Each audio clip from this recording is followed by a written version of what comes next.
datanglah Immanuel, tebus umatmu Israel.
Terima kasih ya Tuhan. Firman-Mu sudah cukup begitu jelas ya Tuhan, bahwa Engkau begitu mengasihi kami, orang berdosa ini, yang tidak mampu menerima akibat dosa itu, yaitu hukuman kekal dalam api neraka. Namun karena Engkau cinta kami, ya Tuhan, Engkau datang dalam dunia menyelamatkan kami, menjadi manusia, menjadi bayi yang terbaring di palungan. Dan kami bersyukur apabila kami pada saat sore hari ini, seberapapun kami boleh menerima Engkau sebagai juru selamat kami. Sebab dengan menerimamu Engkau telah mengangkat kami menjadi anak-anak Allah. Amen. Terima kasih Tuhan, ampunilah kami apabila kami masih belum mampu dengan baik mengasihi, membalas segala kemurahan dan kebaikan hati Tuhan.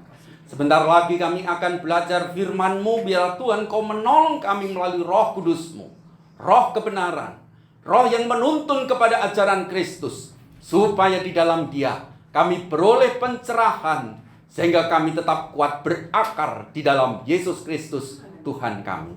Terima kasih Tuhan. Di dalam nama Tuhan Yesus kami mau duduk diam seperti Maria, duduk dekat kaki Yesus mendengarkan sabdanya. Di dalam nama Yesus kami berdoa. Haleluya. Amin. Silahkan duduk. Bapak, Ibu, Saudara-saudara yang dikasihi oleh Tuhan Yesus. Shalom. Puji Tuhan.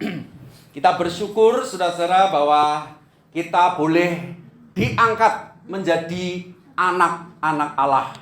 Tema firman Tuhan pada saat hari ini adalah kita adalah anak-anak Allah. Mari kita katakan kepada kiri kanan kita anak-anak Allah. Ayo kita katakan bersama.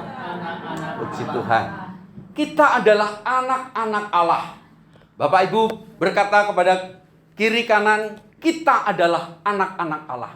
Itu ada satu pernyataan di dalam teks firman Tuhan yang kita baca nanti, saudara ya. Mari kita buka Alkitab kita di dalam Roma pasal 8 ayatnya yang ke-12 sampai ayatnya yang ke-17. Mari kita buka Alkitab kita. Roma pasal 8 ayat 12 sampai ayatnya yang ke-17.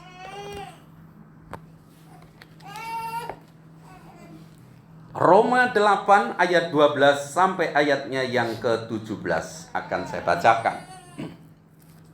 Jadi, saudara-saudara, kita adalah orang berhutang, tetapi bukan kepada daging, supaya hidup menurut daging.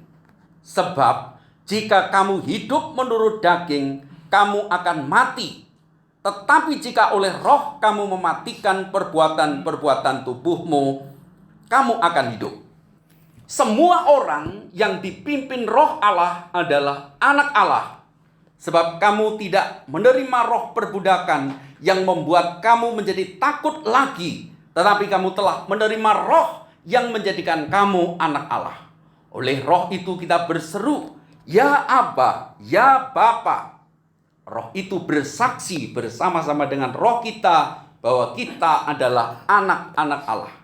Dan jika kita adalah anak, maka kita juga adalah ahli waris. Maksudnya orang-orang yang berhak menerima janji-janji Allah yang akan menerimanya bersama-sama dengan Kristus. Yaitu jika kita menderita bersama-sama dengan Dia, supaya kita juga dipermuliakan bersama-sama dengan Dia.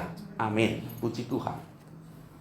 Bapak Ibu saudara-saudara yang dikasihi Tuhan Yesus, ya di dalam ayat pertama bagian pasal 8 ini menyatakan bahwa ketika kita ada di dalam, ya, ketika kita ada di dalam persatuan atau bersatu dengan Yesus Kristus, maka kita bebas dari hukuman. Tetapi saudara-saudara, ada hal yang harus kita ketahui. Kenapa sampai kita bebas dari penghukuman itu? Memang jelas, karena kita ada di dalam Yesus Kristus. Kita adalah anak-anak Allah. Proses untuk menjadi anak-anak Allah ini bukan sesuatu hal yang terjadi dengan begitu gampang, sehingga Tuhan mengangkat atau menerima kita menjadi anak Allah. Dalam beberapa pertemuan yang lalu saya ingin menjelaskan bahwa untuk melihat bahwa Yesus itu Tuhan, Yesus itu juru selamat, itu bukan hal yang gampang. Ya. Sehingga orang sulit untuk menerima Dia untuk menjadi juru selamatnya. Sehingga tak mungkin ketika orang tidak dapat mengaku bahwa Yesus itu Tuhan, mereka menjadi anak-anak Allah. Ya. Tetapi orang yang menerima artinya adalah orang yang tahu siapa yang terbaring di palungan itu. Siapa yang mereka yang tahu bahwa Yesus Kristus itu digantung di kayu salib. Tidak semua orang tahu, tetapi mereka yang tahu, mereka mengaku percaya, mereka menerima Yesus. Saudara-saudara, di dalam Natal ini kita sudah mendengarkan cerita tentang Tuhan Yesus yang telah lahir di Bethlehem. Itu kita melihat sekarang cerita itu, kisah itu di dalam kitab suci. Tetapi pada waktu Yesus lahir di Bethlehem, kita tidak melihat. Kita tidak ada di sana. Kita melihat dan hadir dalam iman ketika Alkitab ini kita baca, ketika Alkitab ini kita dengar, kita hadir di situ. Persoalannya, kita yang hidup di dalam zaman sekarang ini, apakah semua orang Kristen itu dapat melihat bahwa Yesus itu yang lahir di Bethlehem itu sebagai Mesias, sebagai anak Allah, sebagai Allah sendiri? Tentu tidak semuanya dapat melihat kenyataan itu. Makanya banyak orang-orang yang tidak percaya kepada Yesus. Dan juga banyak orang-orang yang KTP-nya agamanya Kristen tetapi tidak percaya kepada Yesus. Ini adalah hal yang sangat begitu ironis. Tetapi ketika kita tahu di dalam teks firman Tuhan bahwa Yesus yang lahir di palungan itu sungguh-sungguh Mesias, maka di situ saudara, kita sebenarnya sudah menerima Dia dan percaya, dan kita diangkat menjadi anak-anak Allah. Saudara, dalam sejarah hidup Yesus sendiri, ya, tidak gampang untuk tahu bahwa Yesus itu Mesias. Bahkan mereka yang sudah membaca kitab suci seperti ahli Taurat dan orang Farisi, mereka juga tidak kenal. Bahkan dalam Yesus, dalam Ia mengajar pun, mereka juga tidak kenal bahwa Yesus ini turun dari surga. Bahkan ketika Yesus mati digantung di kayu salib, juga banyak orang yang tidak ngerti bagaimana mungkin model orang yang dipaku di kayu salib, yang wajahnya sudah tidak dapat dikenal lagi, itu adalah juru selamat. Tetapi tahukah saudara, dalam situasi di mana Yesus sulit dikenali, ternyata Roh Kudus bekerja pada diri setiap orang yang dikehendakinya untuk dapat mengenal, menerima, dan percaya bahwa Yesus itu adalah Tuhan. Maka dengan demikian kitab Injil Yohanes pasal 1 di dalam ayatnya yang ke-12 di sana dikatakan bahwa ketika siapapun mereka yang menerimanya, menerima Yesus itu, mengakui Yesus itu yang lahir menjadi manusia, yang berjalan berkeliling, mengajar, berbuat baik, mengadakan mujizat, bahkan sampai menderita mati di kayu salib, yang menerima, melihat dengan iman, mereka diangkat, diberi hak, diberi kuasa untuk menjadi anak-anak Allah. Percayakah Bapak Ibu kepada Yesus itu? Kita jangan percaya kepada Yesus menurut angan-angan kita. Dalam pikiran kita jangan dipenuhi bahwa Yesus itu hanyalah full pekerjaannya pembuat mujizat. Kita percaya bahwa hanya Yesus pembuat mujizat saja, tanpa kita percaya bahwa Dia adalah Allah yang menjadi manusia. Dia yang telah mati di atas kayu salib, menderita bagi kita. Karena besarnya cintanya kepada kita, saudara, seperti pujian tadi yang merupakan kutipan ya dari Injil Yohanes pasal 3 ayat 16, kita menjadi orang yang berhutang kepada Allah. Ayat 12, jadi saudara-saudara, kita ada orang berhutang, tetapi bukan kepada daging supaya hidup menurut daging. Artinya saudara-saudara, kasih Allah itu terlalu besar untuk kita kembali kepada keinginan lama, keinginan daging. Orang Kristen yang tahu bahwa kasih Allah itu cukup begitu besar, dia akan memiliki rasa berhutang kepada Allah. Ya, di dalam terjemahan dinamis dikatakan bahwa memiliki tanggung jawab. Bagaimana seharusnya aku sebagai anak-anak Allah ini hidup? Maka kita harus hidup di dalam keinginan roh itu. Karena ketika kita menerima Yesus sebagai Tuhan dan Juru Selamat kita, maka pada saat itulah dalam Galatia pasal 4 ayat yang ke-6, Roh Kudus diberikan di dalam kita, sehingga seperti di dalam ayatnya yang ke-15 dan yang ke-6, di sana dikatakan bahwa Roh Kudus itu memampukan kita dan bersaksi dalam diri kita bahwa kita sungguh-sungguh anak Allah. Maka saudara-saudara, kita berhutang kepada Allah. Karena apa? Karena kita ini saudara memang orang berhutang. Tuhan Yesus berkali-kali memberikan perumpamaan tentang keadaan orang yang berdosa. Jadi orang berdosa itu menurut kitab suci itu identik dengan orang yang berhutang. Teks doa Bapa kami, ampunilah kesalahan kami seperti kami pun mengampuni orang yang bersalah kepada kami. Itu saudara-saudara, kalau di dalam teks asli itu adalah menunjukkan, Tuhan, ampunilah hutang-hutangku. Kita berhutang kepada Allah. Karena kasih Allah yang sangat begitu besar dan kita tidak mampu untuk membayarnya.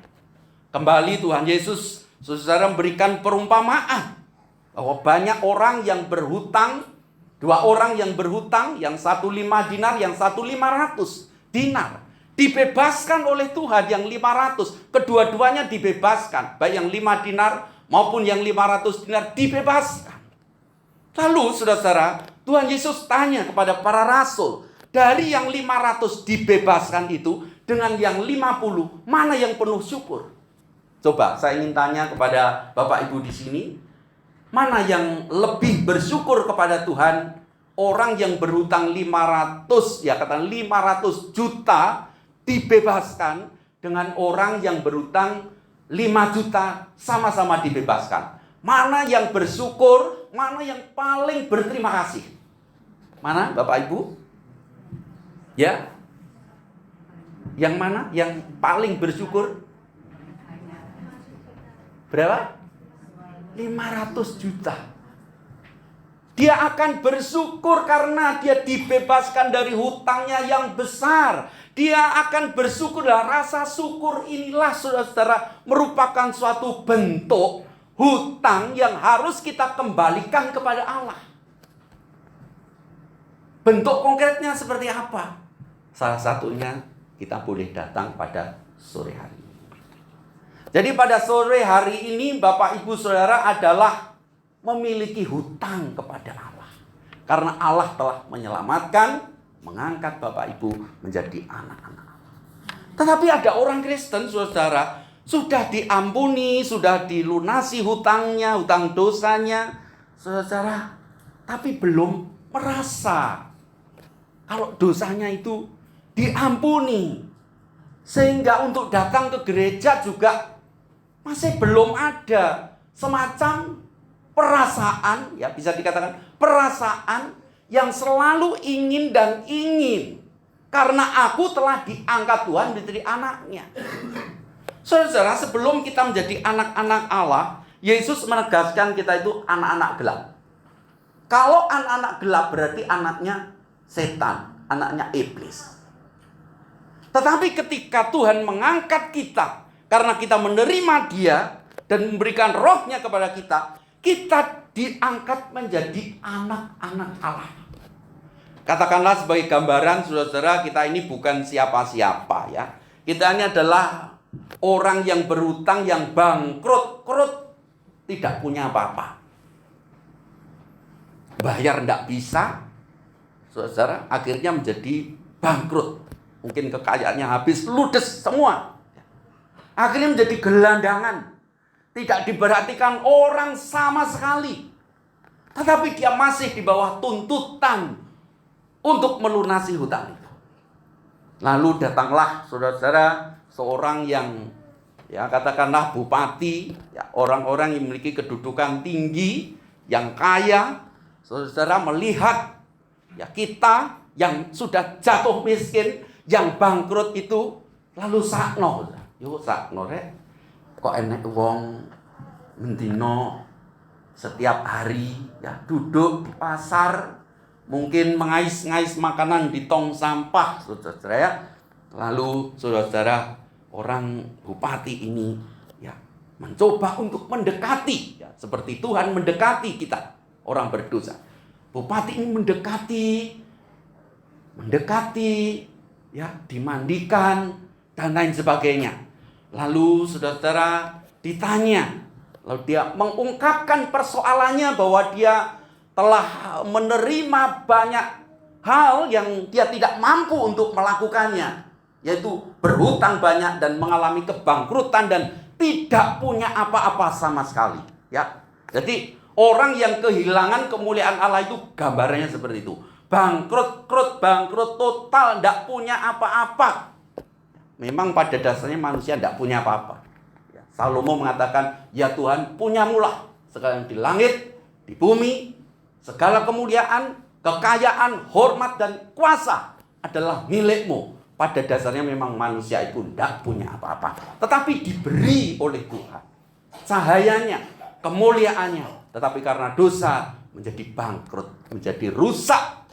Dan saudara-saudara bupati itu setelah tahu masalah yang dihadapi oleh si bangkrut ini, kita ini saudara-saudara, lalu dia berinisiatif untuk membayar segala hutang-hutangnya. Dan tidak sampai di situ, dia diangkat sebagai salah satu dari keluarga si orang kaya ini, bahkan diangkat menjadi anak. Ketika orang ini sadar siapa dirinya, ketika dia belum diangkat oleh si bupati orang kaya ini, kalau dia sadar, dia akan mengucap syukur, dia akan tetap berterima kasih, dan dia tetap ingin bagaimana saya mensyukuri anugerah Tuhan ini. Kalau dia tidak bisa melakukan yang baik, taat, patuh, hidup di dalam dengan Pak Bupati ini, so, dia merasa berhutang. Dia merasa berhutang. Saya boleh katakan, saudara-saudara, dengan kitab Mazmur yang mengatakan bahwa dengan apa ya Tuhan aku harus membalas kebaikan. Bapak Ibu di sini sudah merasa bisa membalas atau sudah membalas kebaikan Tuhan? Jangan katakan sudah. Katakan belum. Tetapi ingin dan ingin terus. Saya ingin membalas kebaikan Tuhan. Pemazmur sendiri mengatakan bahwa dia adalah orang yang cinta Tuhan. Dia adalah orang yang cinta firman Tuhan. Tetapi bagaimana dia dapat berkata, dengan apa ya Tuhan aku membalas kebaikan-Mu itu? Ini orang yang taat, saudara, orang yang cinta Tuhan masih berkata seperti itu. Saya rindu setiap kita pada malam hari ini, kita tetap memiliki perasaan tetap berhutang kepada Allah untuk hidup di dalam kebenaran, hidup di dalam kehendak Roh. Dalam ayat 13, sebab jika kamu hidup menurut daging, kamu akan mati. Sudah jelas, kalau kita masih tetap hidup menurut daging, kita akan binasa. Kamu akan mati, tetapi jika oleh Roh kamu mematikan perbuatan-perbuatan tubuhmu, kamu akan hidup. Kita membutuhkan perjuangan, saudara. Ya, bukan leha-leha menjadi orang Kristen, bukan leha-leha menjadi anak-anak Allah, tetapi kita dituntut bagaimana aku dapat hidup menurut kehendak Allah itu. Semua orang, ayat 14, yang dipimpin Roh Allah adalah anak Allah. Sebab kamu tidak menerima roh perbudakan yang membuat kamu menjadi takut lagi, tetapi kamu telah menerima Roh yang menjadikan kamu anak Allah. Oleh Roh itu kita berseru, ya Aba, ya Bapa. Kita menerima Roh Kudus. Kita menerima Yesus Kristus dan kita sudah diangkat menjadi anak-anak Allah. Dan itu dikatakan tidak membuat kita menjadi takut lagi, karena Roh itu membebaskan kita. Tetapi kamu telah menerima Roh yang menjadikan kamu anak Allah. Artinya anak-anak yang merdeka, dibebaskan dari hutang-hutang yang seharusnya kita bayar di hadapan Tuhan. Tetapi Tuhan terlebih dahulu melunaskan hutang kita. Roh itu bersaksi bersama-sama Roh kita bahwa kita adalah anak-anak Allah. Saya yakin setiap orang Kristen yang sejati, di dalam hatinya ada semacam keyakinan, ada semacam suara yang meneguhkan bahwa dirinya anak Allah, yang kadangkala membuat hatinya tidak sejahtera ketika dia melakukan kesalahan. Bahkan ketika mungkin dia melakukan suatu hal yang tidak benar, walaupun nampaknya rohani. Apa itu? Saudara, adalah kemunafikan ataupun hal-hal rohani yang menjadi suatu rutinitas atau kebiasaan. Suatu kali, saudara, Tuhan itu mengingatkan saya, saudara. Ketika saya datang ke gereja, ya dulu ketika sore pada Dintar Mau Harapan, saudara, saya duduk biasanya ya sekitar 5 menit sebelum atau 15 menit sebelum saya bertekad harus sudah ada dalam gereja. Paling tidak saya bisa merenung sebentar, ya. Setelah itu, saudara, pada saat saya merenung berdoa, Tuhan itu mengingatkan saya, saudara, bahwa apa yang kamu lakukan sekarang ini, ya, ketika kamu berdoa itu, ketika kamu merenung itu, sebelumnya tidak ada apa-apanya, masih kosong. Di satu sisi memang Tuhan mengangkat kita sebagai anak Allah, tetapi di satu sisi kita memiliki tanggung jawab bagaimana kita dapat hidup sebagai anak-anak Allah. Karena apa?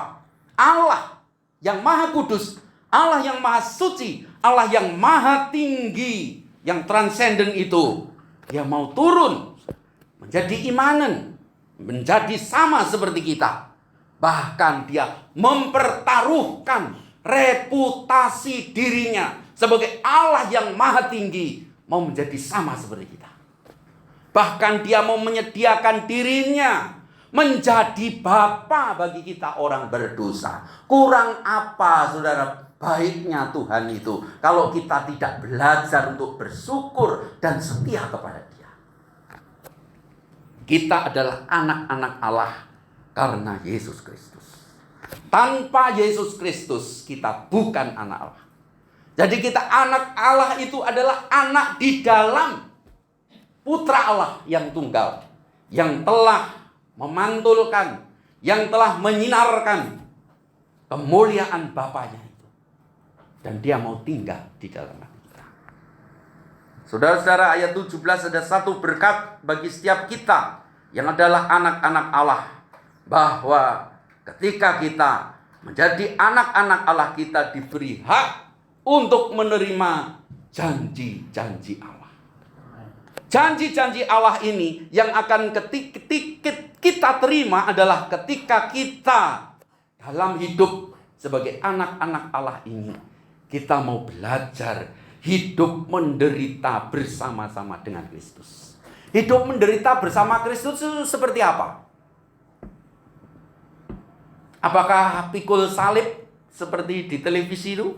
Ya, apa itu orang-orang Katolik itu ada yang disebut tablo, ya. Ya, mikul salib. Dia memperagakan bagaimana penderitaan Yesus. Atau seperti di Filipina itu. Ya. Orang Kristen, tidak Kristen, pokoknya dia memperagakan diri, disalib, sungguh-sungguh dipaku itu, saudara. Ya. Apakah seperti itu? Bukan, saudara. Hidup menderita bersama-sama Kristus itu kita berjuang mematikan dosa, keinginan kita. Supaya dengan demikian, saudara-saudara, kelak nanti janji di mana kita boleh bersama-sama dimuliakan dengan Yesus yang telah bangkit dulu dengan jaya dan dengan segala kemuliaannya. Bapak, Ibu, saudara-saudara yang dikasihi Tuhan Yesus Kristus, kita sungguh bangga menjadi anak-anak Allah. Tetapi jangan dilupakan, kita punya tanggung jawab untuk hidup bagi Allah. Kita punya tanggung jawab untuk hidup menurut roh yang telah Tuhan curahkan di dalam hati kita. Dan roh itu meneguhkan status kita, identitas kita sebagai anak-anak Allah. Bapak Ibu di sini bangga menjadi anak-anak Allah. Amin. Mari kita bangkit berdiri bersama. Kita mau nyanyikan satu pujian. Sayang disayang Tuhan. Bapak Ibu, Tuhan itu sayang banget sama kita. Maka untuk itu kita pun juga harus belajar sayang juga kepada Tuhan. Cinta kepada Tuhan. Tuhan yang sangat mencintai kita. Haleluya.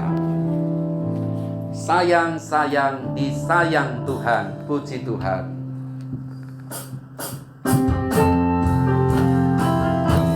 Mari kita tunjukkan kebanggaan sukacita kita. Sayang disayang Tuhan. Aku disayang Tuhan. Aku diangkat jadi anaknya. Aku disayang Tuhan. Disayang. Haleluya. Amin. Betapa sukacitanya kita ketika kita berdosa, Tuhan angkat kita. Tuhan angkat kita menjadi anaknya. Glory, glory. Glory, glory, haleluya. Glory, glory, glory, puji Tuhan.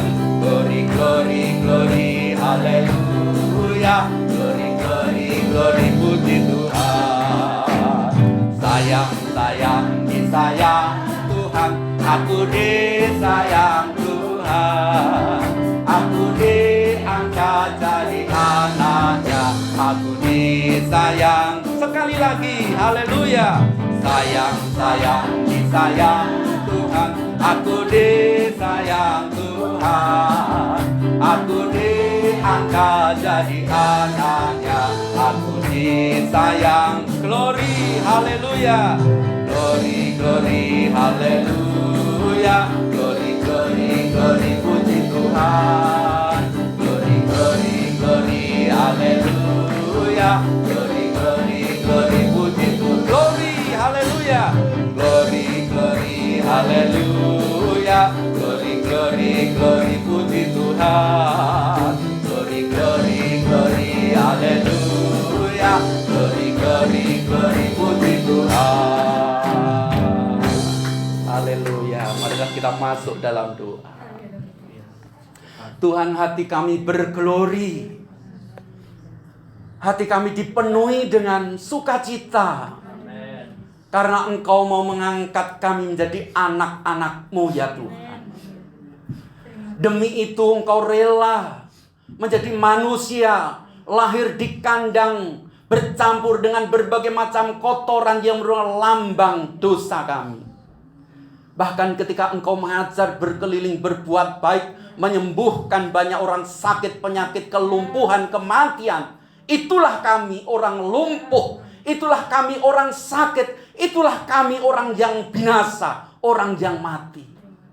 Bahkan ketika Engkau digantung di kayu salib, oh Tuhan, itulah sebenarnya hukuman yang pantas bagi kami. Tetapi oh Tuhan, Engkau mau menerima segala bentuk penghukuman itu bagi diri-Mu untuk keselamatan kami.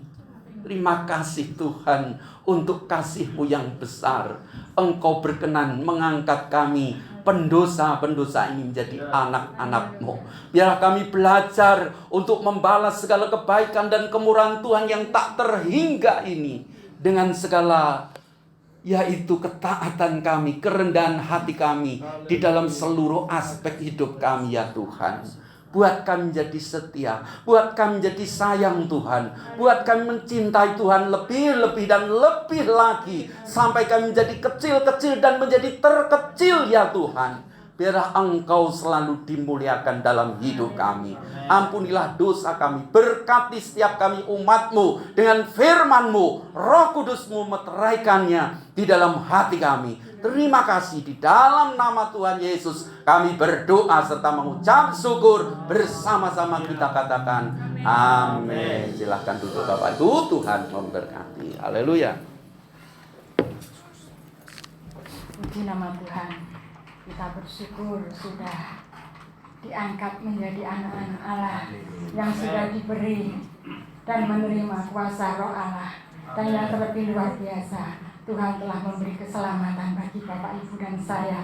Biarlah setiap kita yang telah berutang kepada Tuhan, kita mau belajar memberi hidup kita yang terbaik bagi Tuhan kita Yesus Kristus. Haleluya.